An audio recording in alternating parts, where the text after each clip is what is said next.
Então eu não sei se ele é um imbecil porque desconhece, pode ser parte, mas pior, é o leviano. Eu acho que é aquele que quer lacrar. Exatamente.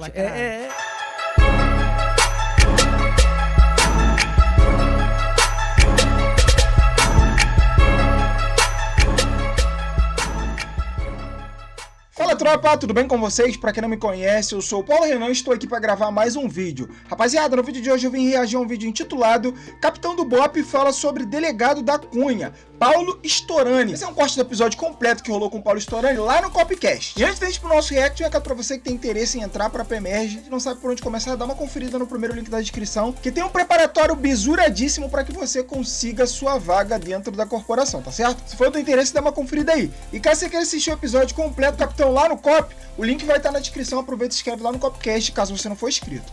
Então é isso, dados os recados, pagadas as missões, vambora reagir a mais esse vídeo. Soares, eu já falei algumas entrevistas e repito aqui, não tenho medo de falar isso. Likezera. Né? O grande termômetro da violência na segurança pública do Rio de Janeiro é o fuzil. A gente vai saber que está melhorando a segurança pública quando a gente não vê mais fuzil na mão de criminosos e a polícia deixar de usar o fuzil. Isso significa uma evolução. Faz sentido. Por que a polícia não vai usar o fuzil? Porque não vai ser necessário. É aquela história, vento que venta lá, venta cá, né? A polícia utiliza porque o poder de fogo do vagabundo se equipara, então faz sentido. Mas enquanto isso, é necessário.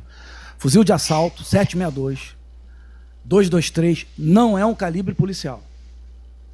Só são usados por forças táticas em determinadas circunstâncias. Quando você vê, né, policiais do policiamento ordinário usando fuzil dentro de viatura, isso significa que nós vivemos um estado de guerra. Essa é a realidade. Do Rio de Janeiro. Então, quando você vê esses especialistas falando sobre isso, igual esse imbecil lá de São Paulo que falou, que você disse aqui, eu não sei quem é, mas se fala é um imbecil.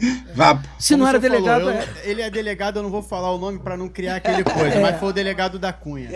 Não vou falar o nome. Cara, desculpa, cara. Porra, vou falar o nome não, Ele hein? não só falou isso, falou muita coisa assim que eu entrei em atrito, o pessoal critica e tal, mas assim, é difícil pra um policial como eu, da UPP. Imagina pro senhor, que, pô... Tem diversos...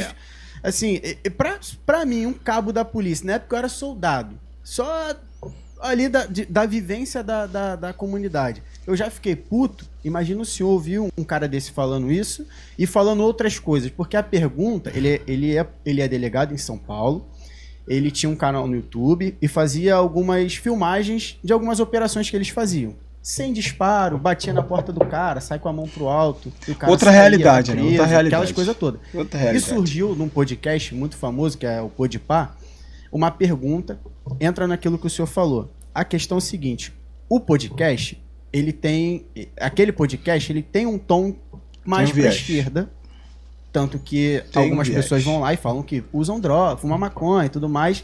Financiam a violência, isso, né? Verdade? Financiam a violência. Olha, eu fumo maconha e financio a violência. É isso que o cara tem que dizer. Não tem que ter fala. honestidade pra isso. Eu quero que se dane se tem gente matando por causa disso. Mas eu quero usar o meu prazer, então seja digno, né? Agora, não queira, como eu já falei em algumas entrevistas também, olha só. Por que acho que tem que acabar, descriminalizar a droga? É porque os camaradas querem tirar o peso na consciência de saber que quando usa aquela droga, ele tá financiando violência. Pô, eu vi um vídeo essa semana, cara, sobre essa questão aí do pessoal que apoia a descriminalização do uso, não só da verdinha, mas de outras, porque acha que o comércio legalizado, tipo como se você fosse comprar um Doril na farmácia, iria diminuir a violência, o traficante lá em cima do morro não ia precisar estar de fuzil, a polícia não ia precisar entrar lá. Aí quem é contraponto, né, diz, mano, o cigarro é autorizado no Brasil e tem tráfico de cigarro, né, tipo, tem... Mas enfim, o negócio vai muito mais além. Com a descriminalização das drogas, o camarada que foi preso no artigo, se não me engano é 133, é um negócio desse aí, você que entende Código Penal, deixa aí. O camarada que rodou por tráfico de droga, que tá preso, a pena dele, né, deixa de existir. Se aquilo ali não é mais crime, aquele crime que ele cometeu há um tempo atrás não é crime, um juiz, ele é obrigado a revogar aquela sentença que ele deu de tráfico pro cara. Tu imagina, olha o movimento que a descriminalização vai trazer milhares e milhares e milhares de pessoas que estão no sistema prisional iriam pra rua no dia seguinte ou na semana seguinte, porque aquele ato não se tornaria mais crime, tá ligado? E a gente sabe que é uma porta de entrada, às vezes o cara rodou por tráfico, mas o cara já fez uma pá de coisa, o camarada tem várias skills negativas, e aquele camarada foi pego por tráfico e vai voltar pra rua como se nada tivesse acontecido, porque rolou a descriminalização daquele determinado material entorpecente. Papo de loucura, meu irmão. Né? Então, continue, por favor. Aí o que acontece? Diferente do senhor, eu acredito que o senhor, se for num podcast de esquerda, de direita, a sua opinião vai ser sempre a mesma. Polícia é isso, segurança pública é isso. Só que para conquistar o público daquele podcast, ele se colocou numa condição de criticar a polícia a fim de ganhar aquele público. E a pergunta veio do chat dizendo o seguinte: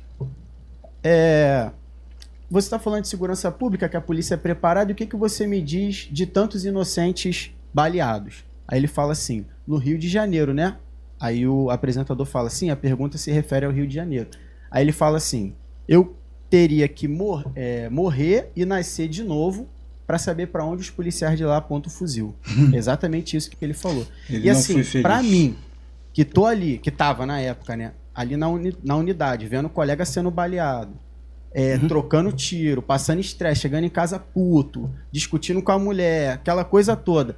Ver o cara falando uma parada dessa, um cara que nunca botou o pé aqui, né? Nunca viu como é a nossa realidade. Tipo assim, aquilo ali mexeu pra caraca comigo. Hoje em dia eu cago. Mas naquela época mexeu muito comigo. Eu comecei a uma perseguição ali, né? Ficar criticando tudo que ele fazia e tudo mais. Mas foi muito por conta de criticar o nosso serviço aqui, sem nunca ter colocado o pé aqui, nunca ter visto como é o nosso trabalho. E isso acontece com muitos especialistas de segurança pública que a gente vê por aí, inclusive dessas emissoras, que não conhecem absolutamente nada do trabalho de polícia. E o tempo todo criticam, e a gente vê que algumas críticas não tem pé nem cabeça, que a pessoa mostra que não tem conhecimento nenhum. Então, assim, por que essas emissoras não buscam profissionais qualificados como o senhor e outros que a gente conhece para fazer esse tipo de comentário? Né? Já é uma coisa maldosa. Realmente eles querem aquele comentário ali. O senhor não acha isso? Bom, primeiro eu queria fazer uma correção, porque o cara parece que não é um imbecil, ele é leviano. Então, se ele está falando para um público, se a opinião dele está se adequando a um público, né, que ele quer atrair e quer... Amaciando as palavras ali, agradando. Enfim, ele é um irresponsável, né? É um imbecil, um cara que desconhece. Então, eu não sei se ele é um imbecil porque desconhece, pode ser parte, mas pior, é o leviano. Eu acho que é aquele que quer lacrar. Exatamente, é o irresponsável, é um inconsequente, né? Eu não sei quem é, não sei da história desse senhor. Eu também quero que se foda também.